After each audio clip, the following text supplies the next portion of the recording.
Hello everyone, তো এই ভিডিওটা ছিল লেপচা জগতে একটি ভিডিও। তো আমরা অনেক সকালবেলায় বেরিয়েছিলাম ঘুরতে যাওয়ার জন্য। তো পার্ক ঘুরেছি, সেই পার্কটার জায়গা ছিল সুখিয়া পুকুরি। তো তারপর আমরা এসেছিলাম ঠিক এই জায়গাটায়। এখানটায় শপিং করছিলাম আমরা কিছু, আমাদের সঙ্গে যারা ছিল তারাও শপিং করছিল। আর আমি আমার মেয়ে দাঁড়িয়েছিলাম সাইডে। মেয়ে অনেকটা ক্লান্ত হয়ে পড়েছিল। হ্যালো এভরিওয়ান, এখন বাজে বিকেল 4:30 আর আমরা এসেছি হোটেলে। এটা ঠিক হোটেল বলবো না, এটা হলো রুম স্টে। তো এখন আমরা খাওয়া দাওয়া করবো, তো দেখতে থাকো তোমরা ভিডিওটা।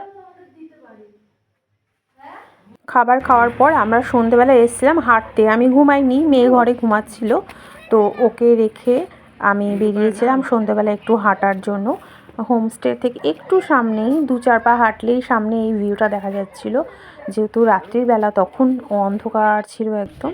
আর ঠিক এই জায়গাটা আমরা পাশেই এইখানটায় ঠিক এই জায়গাটা আমরা একটা চায়ের ছিল, স্টল ছিল, সেখানে আমরা চা খাচ্ছিলাম সবাই মিলে আর একটু ভিডিও করে নিলাম। তো এই আমার 3 বোন সবাই মিলে বসেছে, চা কফি যেটা খাচ্ছিল। বেশ ভালো রকম ঠান্ডা লাগছিল। আর এখানে অনেক কিছুই পাওয়া যাচ্ছিল শীতের জিনিস, কিন্তু দামটা একটু বেশিই পড়ছিল। তো ধন্যবাদ সবাইকে ভিডিওটা দেখার জন্য।